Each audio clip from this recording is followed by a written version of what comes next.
In the horizon of education in India, Rabindranath Tagore shone like a morning star, radiating his versatile genius along with his multidimensional personality in all the areas of his life. Myself, Priya Sharma, roll number 1082 of DAV College of Education, Hoshiarpur, will talk about Rabindranath Tagore and his contribution in the field of education. The entire humanity knows Rabindranath Tagore as a Vedantist, spiritualist, artist, dramatist, stage player, musical composer, guru, writer, prophet of Indian culture, a distinguished teacher and lover of nature and mankind. Shantiniketan was his work that tells us about his ideals and philosophy of life. And Gitanjali is a replica of his versatile genius. Rabindranath Tagore was born on 6th May 1861 in Calcutta. His life is experienced in many ways. He had a distaste towards the prevailing system of education. At an early age, he realized that school stifled the native growth of the child and harmed child's personality in some way. Because of this, he formulated his own philosophy of life and education. At the age of 40 in 1901, he himself established his Shantiniketan ashram with 10 boys only to materialize his own ideas and ideals. This institution turned into a world-famous Vishwa Bharati, a seat of international university. An apostle of peace and universal brotherhood, he passed away on August 7, 1941, leaving his indelible imprint in the hearts of mankind. His philosophy is an amalgamation of humanism, individualism, naturalism, idealism, realism, spiritualism, internationalism, and nationalism.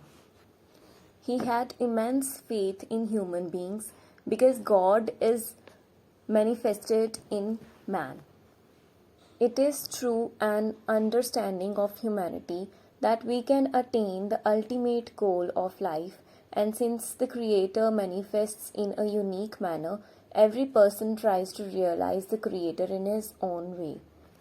Like Rousseau, he was an individualist, professing individualism as the creed of life. He believed that every person is unique and ample freedom should be given to individual to shape his life in his own way. He believed that the Creator is present in all his creations and there is a spiritual bond between man and man and nature. He wished that human beings should have a close communication with nature, and as an idealist, he had absolute faith in the values like Satyam Shivam Sundaram. He says, "Let us find our God, let's live for the ultimate truth which emancipates us from the bondage of the dust and gives us the wealth not of things but of inner light, not of power but of love." His idealism emphasizes on self-love. As a realist, he emphasized all-round development of the personality. He said, education should be in full touch with our complete life, economic, intellectual, aesthetic, social, and spiritual. As a spiritualist, he pleaded for spiritual harmony and salvation of soul. He loved our motherland very much, which has been reflected in his patriotic writings.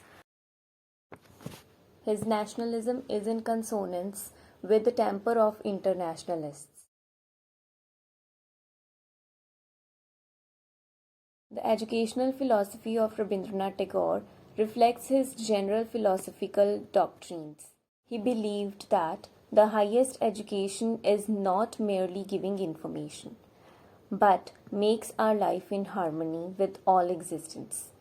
His educational philosophy professes 5 cardinal principles. Freedom does not mean mere independence of control and right to self-will. It means the liberation of all aspects and powers of the personality, with the senses, the vital energies, the various mental capacities, including intelligence and imagination, as also the functions of the heart, feelings, emotions, sympathy, and love.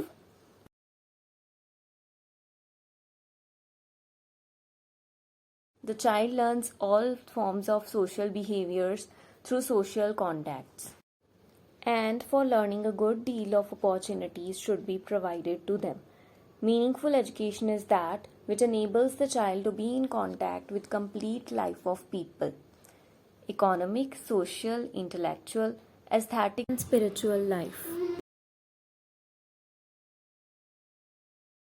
For self expression, which is creative in nature, Tagore forwarded the activities like art, craft, music, drawing, painting, dramatics, etc.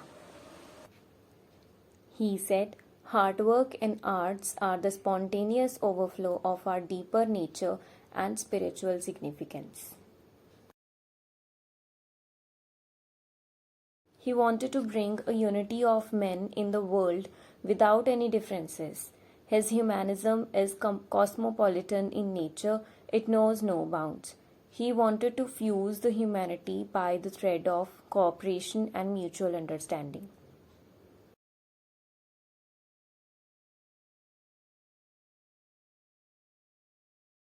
Education should help the child to realize self and help them develop the self force. He wanted to develop an unflinching faith in the spiritual force. Further, he stressed moral training and development of character through austere devotion. Tagore emphasized the physical well being of the children. In order to achieve this, he admitted physical development as an aim of education.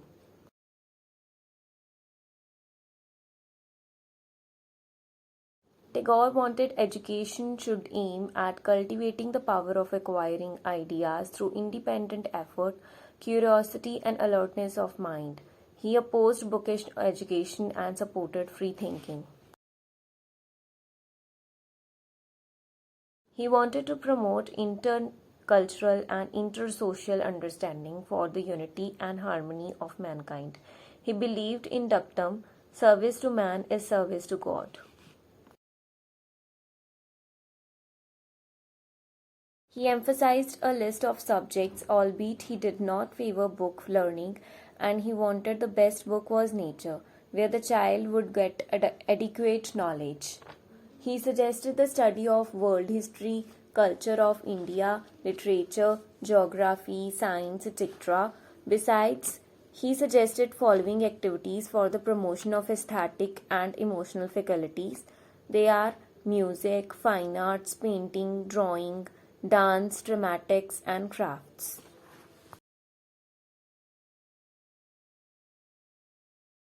He believed in activity and dynamic methods of teaching based upon interest, need, experience, attitude, ability, and mental development of the child.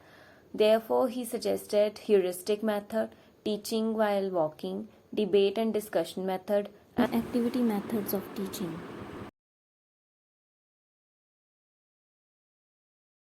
In his scheme of education, Tagore has placed high premium upon the role of teacher. The teacher is the embodiment of all cardinal values and ideas. He is truly the lover of nature and the child. He is not the hard tasking master, rather a good friend, philosopher, and guide. He is a stage setter and director of child's freedom and activities. He said, a lamp can never light another lamp unless it continues to burn its own flame. A teacher can never truly teach unless he is still learning himself. The greatest contribution of Tagore in the field of education is Shantiniketan. In 1901, the school was set up. In 1921, it turned into an international university named Vishwa Bharati.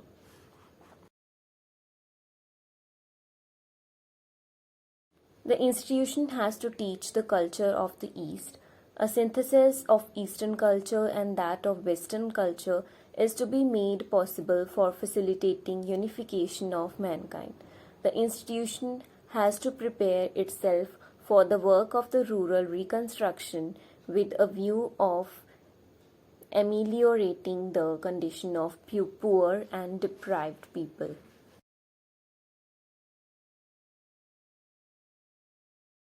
Homely atmosphere, spiritual atmosphere, acquaint students with ancient Indian culture, to emphasize simple living and high thinking, to provide maximum freedom of activity to children, to allow students contact with nature. Tagore is a symbol of understanding, a spirit of man who lifted the hearts of mankind and the heights we aspire for the new society and a new civilization. His unique achievements in the field of literature, philosophy, education, and art have won imperishable fame for himself and have raised the status of India in the estimation of the world. Let his ideals illuminate the shadow area of the entire universe. Thank you.